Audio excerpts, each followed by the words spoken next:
Modern cars are incredibly powerful, we all know that, but 10 years ago, power was actually a rare commodity. When the 2013 GT500 came out, it was insane, if you guys remember those times. So you'd think here in 2024 that a 10-year-old muscle car like this would be relatively affordable to come by. That's just not the case. These are still trading for between $40,000 and $50,000 USD. Ridiculous. Let's go find out why. Zero gas input needed off the line. Clutch is heavy. A lot of people complain about the clutches in these cars. I don't find it too bad, but I may be slightly misaligned, having driven a ton of aftermarket cars with twin discs and just crazy clutches.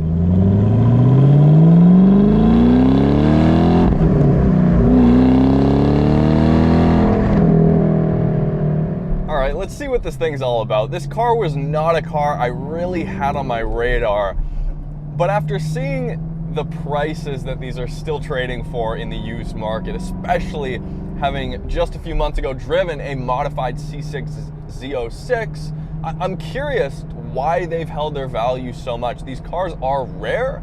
They made around 8,000 over the 2-year 2013-2014 run, but they're not incredibly rare. They are, however, the last manual transmission Shelby GT500. 7,000 RPM here. We've got 5.8 liters of American muscle, about 14 pounds of boost with a 2.3 liter supercharger, 662 horsepower, 631 pound-feet of torque, Tremec 6-speed manual.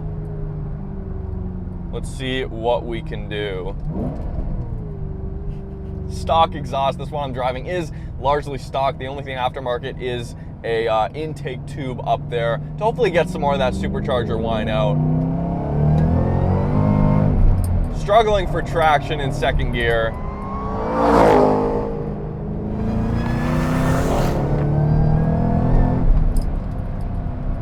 Just listen to that whine. Shifter is so incredibly notchy.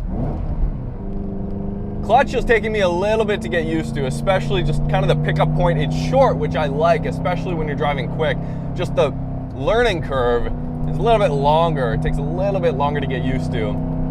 Electric power steering here. We do have a couple different steering modes. We are in sport. Not super heavy, also not the most amount of feel. And yeah, the rear end, we were sliding on that corner a little bit, just a little bit. I have traction control set in sport mode, but all right, let's just jump into it. We're gonna try launch control. This was, I believe, the first Mustang to have launch control, a manual transmission launch control. So I have the rev set to about 3,200 RPM. Floor it, dump the clutch, and traction control should take over. And then I decide when to shift. Let's go.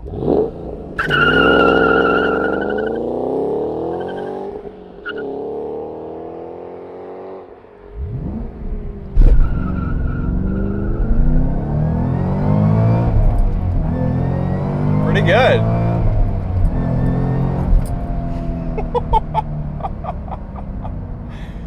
Wow, that was way more control than I would have expected.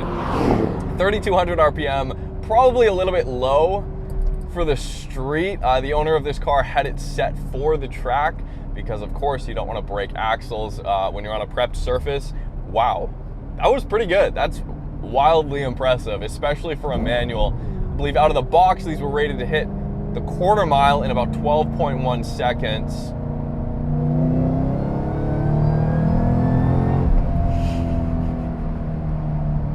God, that sounds good. Oh my. I mean, just reining in this torque is a chore. It is truly work to drive this car. Peak torque is around 4,000 RPM, a little bit lower than the new GT500. It's a little bit torquier, but even still, we'll go from like 3,000 RPM, second gear.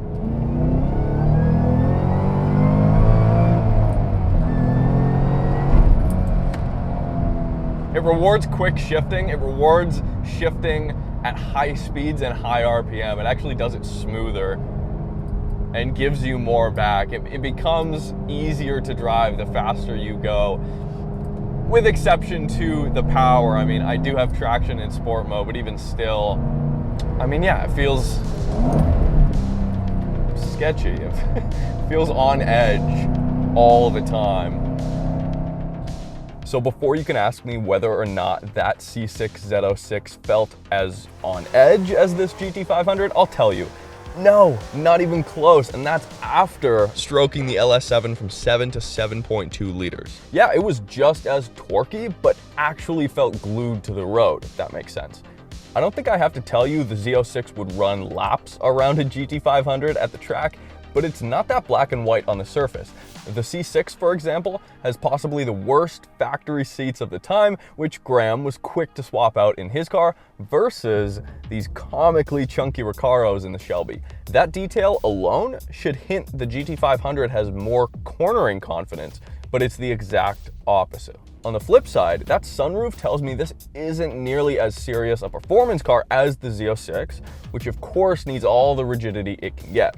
Right now, C6 Z06s are trading anywhere from 30 to 50,000 USD versus these GT500s. The floor seems to be around 50,000, going as high as 70,000 for low mileage examples. Now for the Mopar folks, you'll be happy to hear early Hellcats are going for about the same price. What shocks me though is seeing a 2020 GT500 selling for the same price as a low mileage 2013 GT500. I get it, this was Carroll Shelby's swan song, but the new car is just so much more capable. That tells me people want something else, something more. Also, not that you asked, but that bonus 1250 RPM the GT350R dishes out would be exactly where I'd park my money. Now, it's hard to believe these cars are actually 10 years old. It looks still modern, in my opinion. It's aged well. I believe these look a lot better than, let's say, the 07 to 09 GT500s, which I have driven before. Let's do another launch control. Why not? Launch control, active, real simple. A little bit sideways.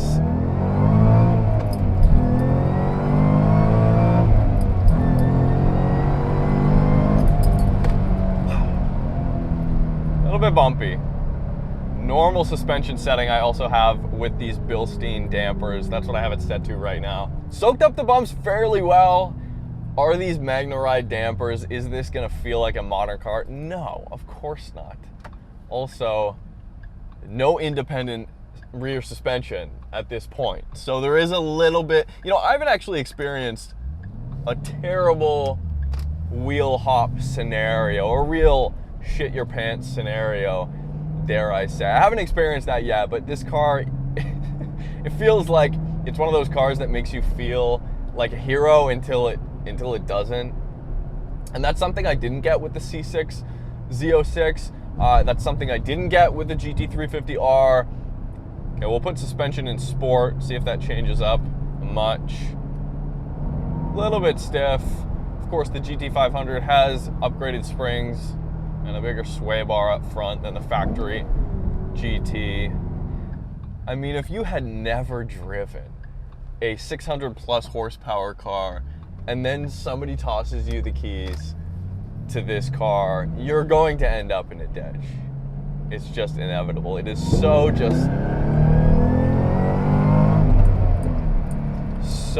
much wheel spin in second gear. Wow, it's a toy, it's fun. Don't take it so seriously. I mean, the seats are amazing. That's probably a high point on the interior. The steering wheel's okay. It's got, of course, worn out Alcantara. The shifter's great. I don't know. This shifter's not as bad as people make it out to be. Like I said, it rewards you for quicker, higher speed, higher RPM shifts. That's what I'm feeling. It's really fun to rev it out. There's just the perfect amount of supercharger whine. Yeah, there's some hard plastics on the interior here, like any American car from the era, but no rattles. This one's fairly low mileage. While we're stuck behind this traffic, a lot of the criticisms that people have with this car are, well, There are a lot of them, okay? Long gears is one of them. This car will hit 60 miles an hour in first gear. That was, of course, for the 0 to 60 times. Like James May and the Nürburgring, 0 to 60 times have ruined a lot of vehicles. And this one, you might consider to be one of those vehicles. Now, a few weeks ago, I drove an E92 M3 back-to-back with an E60 M5, both manuals, and I complained, well, I mean, you could call it complaining. Those cars are amazing to drive, but about the long gearing. And it was worse in those cars because you want to rev out to 8,000 RPM. I don't get to rev out that high in this car, and peak torque, like you just saw back there, like 3,000 RPM, and I'm just pinned in my seat, right? So you can shift at 5 or 55 and still get 90% of the Mustang, the Shelby, I should say, experience. So it's not as big of a deal here, although it does suck that you're not able to row the gears as much as you'd like. I wouldn't even consider that really a real downside of this car. I think for the speeds that this thing is, that it feels at home reaching, it makes sense. It's a road trip car. It's a bit of a straight line car. It's not a bit of a straight line car. That's what this car's trick is.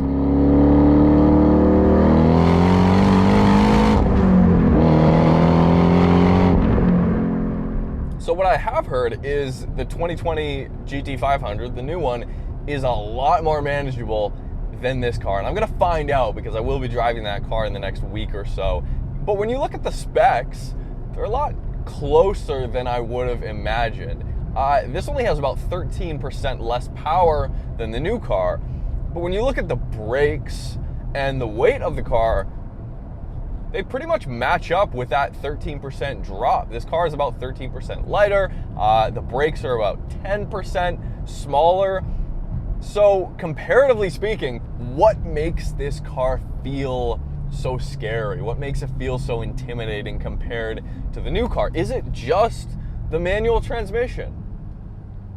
I think so. I think it's also, of course, aero. That's the huge elephant in the room. It's also suspension technology. These are good dampers, but again, they're just not to the level of MagnaRide. The modern MagnaRide stuff is so sublime, and it just irons out a lot of the stuff that you don't then have to think about. I just think inherently there are people that love a scary car, that they want a car that feels like it's gonna kill them.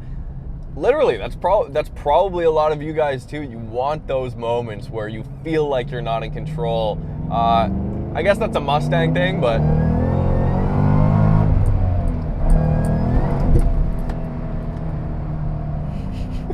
as we almost just about got air back there. With the internet and with competition and numbers and lap times, do manufacturers really have much of a choice with performance cars? You're not going to get noticed if you don't have a ton of power still, but it's beginning to flatten out a little bit though. Like horsepower wars, I feel, peaked a few years ago, and then electric cars came along and just ironed everything out. They dusted the competition. Gas cars couldn't really use that as their headline figure anymore, as their bragging rights. So they had to focus on other stuff. And then in comes the mid-engine C8 Corvette, in comes a dual-clutch GT500, and so on and so forth. So, and I really believe these will always hold value regardless of if they're a well-rounded package, which this car is not, is absolutely not.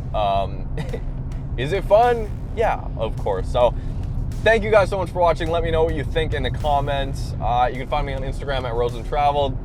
We'll see you soon.